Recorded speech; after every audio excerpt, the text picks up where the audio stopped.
Бүгүн эмоционалдык интеллект өзүн чоңоюп, эмоционалдык жактан жетилип жашооңо жоопкерчилик алуу темасынын жумасынын 3-темасы.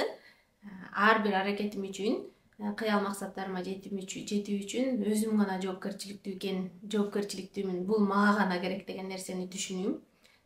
Мындай мисал кылып жөнөкөйлөштүрүп айтып берейин, түшүнгөнүңөргө жеңил болсун.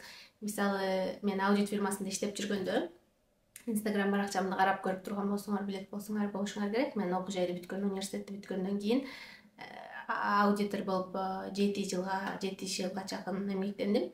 Анан ошол жерде ар бир жасаган ишибизди мындай долбоор негизинде иштеген үчүн, мисалы, бир ишкананын финанс баяндамасын текшере турган болсок, мисалы, 1-2 ай, 3 ай, кээде 4 айга чейин бир ишкананын финанс баяндамасын текшерип өтөсүң. Анан алып бүтүрүп тапшырып бүткөндөн кийин кайра башка команда менен бирге башка ишкананыкын баштайсың да. Ошол сыяктуу туруктуу бир команда менен да көп иштечмесмин. Анан биздин долбоор негизинде иштегенибиз үчүн ар бир долбоордон кийин кадимкидей бизге мектептегидей баа койчу да. Андан сырткары, бул мектептеги баа койгонубуздун себеби дагы, мисалы, ошолордун баарын жылдын жыйынтыгында топтоп келип, анан биз жылда жумуштан көтөрүлүүң үчүн, айлыгың көтөрүлүү үчүн, анан бонус алууң үчүн ошолорго дагы таасирин тийгизет. Андан сырткары, менин эмоционалдык жактан жетилбегенимдин эң чоң кесепетин көрдүм.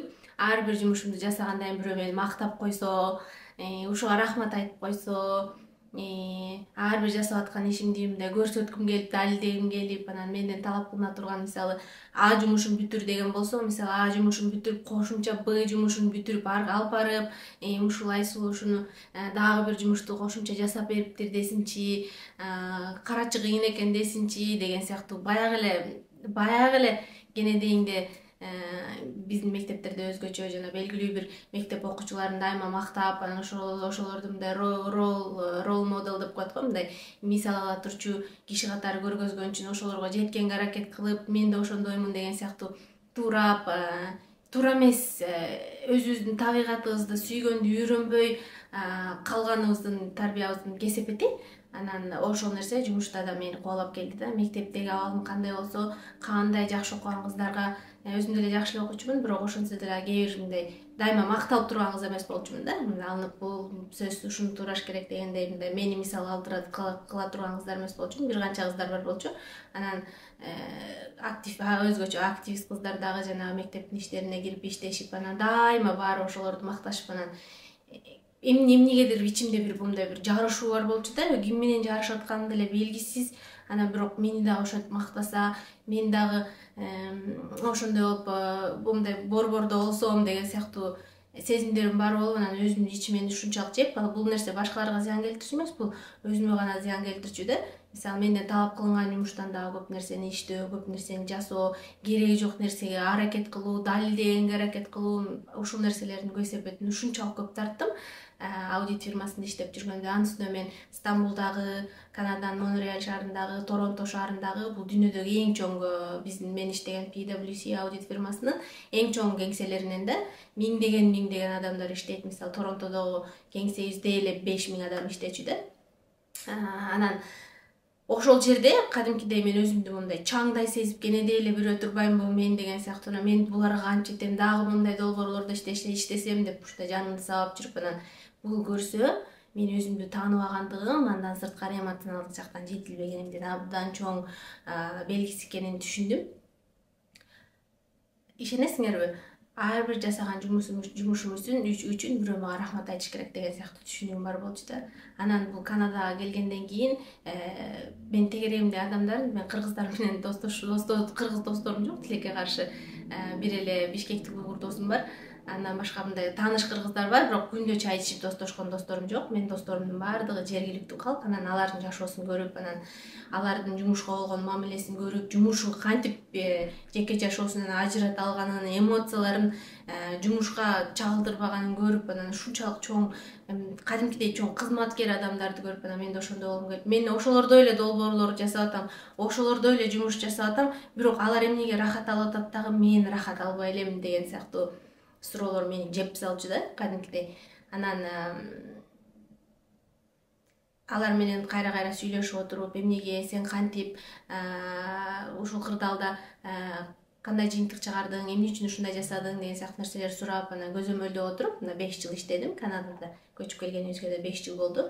Анан алардын мамилеси мен бул жумуш иштеп атканым үчүн мага акча төлөп берип атат. Ар бир саатыма акча төлөп берип атат. Мен жоопкерчилигимди аткарышым керек. Бул эки тараптуу болгон кызыкчылык деген мамиле бар экен да. Анан жумуш жашоо, адамдын жашоосунда баардык болгон нерсеси жумуш эмес дегенде түшүнүгү да бар экен да. Булар канадалыктар, менин досторумдун жашоосунан айтып атам, мына чыныгы таза монреалдыктар. Жумуш менин жашоомдун борбору эмес. Менин жашоом. Анан албетте өзүмө жага турган жумуштагы күнүңдүн 7-8 саатын ала тургандан кийин албетте жага турган, өзүңдү өсө турган, өзүңдү көрө турган, өзүңө ылайыктуу жумушта иштешиң керек. Бирок сенин жашооңду кандай багытка жылдыра турганын, сенин жашооңду ала турган чечимдериңе аябай чоң таасирин бербеш керек деген нерсе бар экен да. Жумуш анан дагы канчалык жагып, канчалык сонун престиждүү болуп, анан карьерасын өскөнгө аракет кылып атышса дагы ошол жумуш аркылуу өздөрүнүн мисалы эмоционалдык абалын талкалоосуна жол берди дешпейт экен да. Мисалы жумуш мага акча алып келүүчү бир нерсе, эгер жакпаса алмаштырам, жылдырып кетем деген сыяктуучу. А бизде каяктан мен андай нерсени көргөн эмесмин да. Мен жумушка аябай, мисалы аудит фирмасына кирип атканда мен ушунчалык чоң конкурс менен 1 жыл жүрүп атып, анан Стамбулда кеңсеге жумушка киргем. Анан бул мен үчүн деген нерсе болчу да. Мен кантип кирдим бул жерге, ушинтип иштешим керек, куулуп калбашым керек деген сыяктуу. Албетте бул өзүмө ишенбегендиктин белгиси. Анан бул жумуш мен үчүн акча алып келчү, мен жашоомду, мен өзүмдүн дагы башка кыялдарыма жете турган бир каражат алып келүүчү нерсе турбайбы? Мен акча алып иштеп аткандан кийин, анан ал иштеп аткандан кийин менин жик жанымдагы командалар, өзгөчө менин устаттарымчы, менден жогоркулар, мен ар бир аракетиме рахмат айтпай деле койсо болуп турбайбы? Себеби бул менин жоопкерчилигимде жасап атам. Албетте ортодо адамгерчилик болуш керек, анан ортодо сый урмат болуш керек. Жакшы нерселер жасап койсоң, жумуштар жасап койсоң, убагында аткарып берсең, рахмат деп койгон, бул жакшы адамгерчиликтүү, сени сылык сыпат, тарбиялуу адам экенин билдире турган белгиси.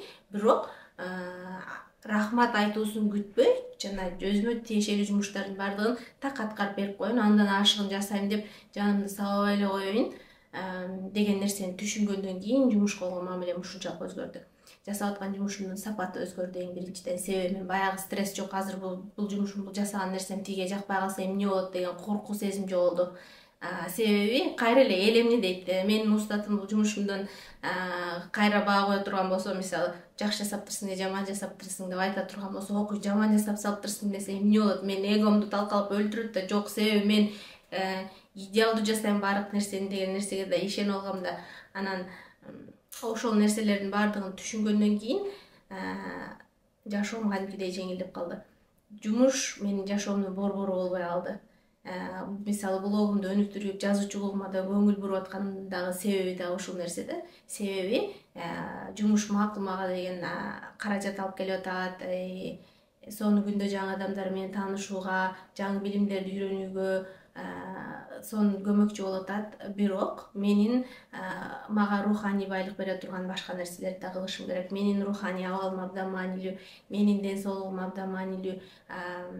Менин абалымдын жакшы болуусу мага эле эмес, менин балама, жолдошума, менин бир туугандарыма, үй бүлөмө маанилүү деген нерселерди түшүнгөндөн кийин мамилем дагы өзгөрдү да. Бул эмоционалдык жактан жетилүүнүн дагы бир тепкичи экен да. Бул өзүңдү таануунун дагы бир тепкичи экен.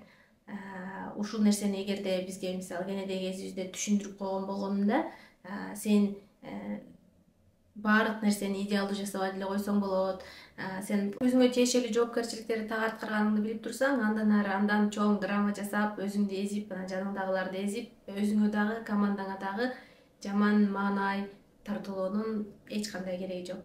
Эгер бул айткандарым сизге кызыктуу болгон болсо, пайдалуу болгон болсо, сөзсүз түрдө ой пикир калтырып, дагы кошумча суроолоруңуз болсо төмөндө жазып коюңуз. Анан билесиңер да, менен эмес, баардык окурмандар да комментарий окуганды жактырышат. Сиздин тажрыйбаларыңызды дагы, ой пикирлериңизди дагы баарыбыз күтөбүз. Чоң рахмат.